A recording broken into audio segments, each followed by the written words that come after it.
With the major being over and Vitality winning against Mongolz, many are now going to say Vitality's era has started, and it's the first era in CS2. But today is not about the pick'ems or talking about the specifics of the grand final. Today we're taking a look at across all three stages and talking about some storylines that happened during the Austin Major. Since we had some great storylines that we have to remember, since it might have costed a lot of people their gold coins. So guys, I would say let's stop talking and actually get into the video now. But before that, guys, don't forget about the giveaway in the description below. And now a quick word from our sponsor. With Skins Monkey, you can easily trade your CS skins just a few clicks. It's a fully automated trading platform with 24/7 live chat support and a massive inventory of skins to choose from. When you trade at least $10 worth of skins, you get up to $5 for free as a bonus. To maximize it, trade $100 and grab that extra $5 bonus. Skins Monkey also offers a 35% bonus when you use my code SHIFTERZ, and also check out their free section for awesome giveaways. Click the link below,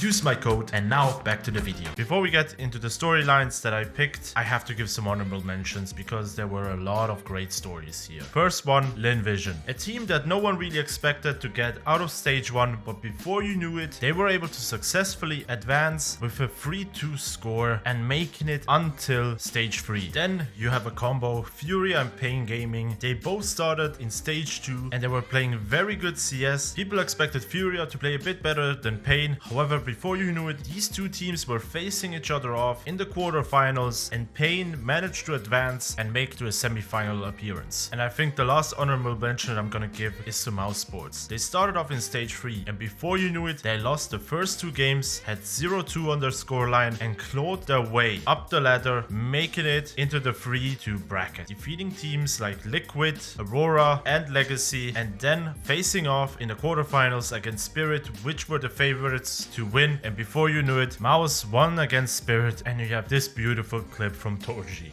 First of all, I just want to say, fuck your pick'ems!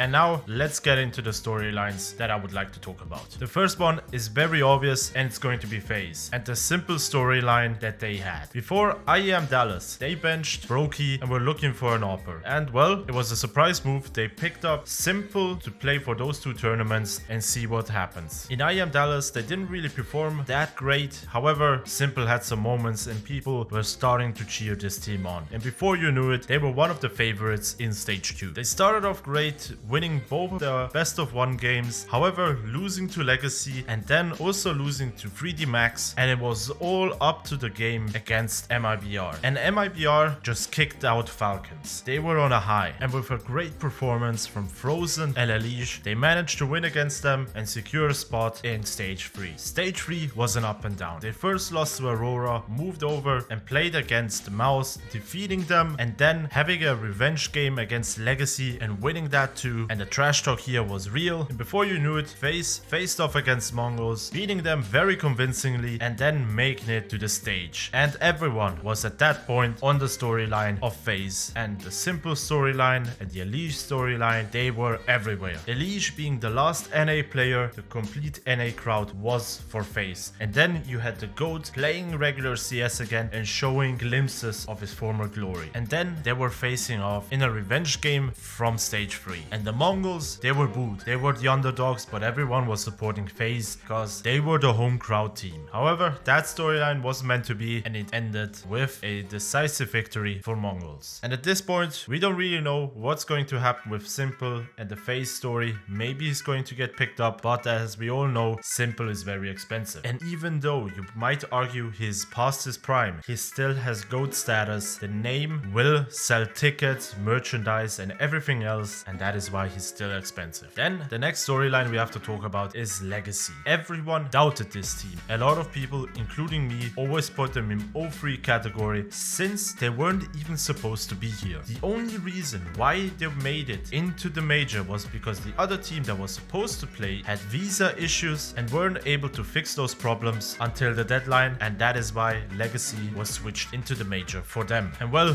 what a run they had. Group 1 was a bit rocky. They were able to get through with a 3-2 victory, but when they reached stage 2, everyone doubted them. A lot of people, including me, put them at 0-3 since it looked like they couldn't perform. However, God were we wrong. They breezed through the bracket and made it into the 3-0 spot next to Virtus Pro. This team looked at this point unbeatable, but hey, as if they could perform in stage 3. And when we saw the matchups, they were playing Vitality, and at this point they were on a 30 win streak. No one was able to win against them. So what could a team from Brazil who wasn't supposed to be there actually do against them? Yeah, they basically destroyed them on Inferno, and Vitality was only able to get 3 rounds. This team continued to perform pretty well. However, then the streak ended when they faced off against Mongolz for the second to last spot for the stage. And during the last map, you really were able to see that the team got nervous and they overthought their decisions, which led them to lose the map. But at this point, we can all say that this run was a crazy dramatic one that no one expected, and it simply just shows you how CS is so unpredictable and how underestimating your opponent will get you to lose the game. And for the last storyline that sadly was meant to be, it's Mongolz. This team comes from a region that isn't really known for CS. One of the first viral clips, at least that I can remember, was this one where Cadian shouted at them, calling them noobs, and at that point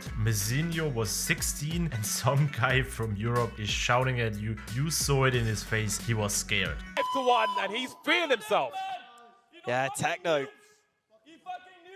And well, this team stuck with the roster, built upon their foundations, and before you knew it, they were able to win their very first tournament with Yala Compass 2024. And this season started off great. In IEM Katowice, they managed to get on stage in front of a huge crowd, and over the whole season, they were seen as a threat that you should be careful, and it all led to the moment where they started in this major. They had a rocky start. They got through stage 3 with a 3-2 victory, having a crazy game against G2 for one of the last spots. On Dust 2, they won 28-25, but after that, everyone thought, okay, it's over. They're playing against Faze. Faze looks like they have the form. Plus, you were the villains at this point. Everyone was booing you and everyone was cheering for Faze. But before you knew it, they advanced to the semifinals and they became the stars in the arena. And then they made it to the grand final, facing off against the biggest team that everyone expected to win. It was Vitality. However, after the first map, it didn't really look like Vitality could do it. And all of the fans in Mongolia who were watching this match live at gatherings at 5 or 6 o'clock in the morning, it was packed. The whole Mongolian population was behind them. In one of the post-game interviews, I think it was Pimp who said it, that around 3% of the whole population of Mongolia was watching this stream and supporting their team. However, after Dust 2 blowout, we started to see cracks in the team, and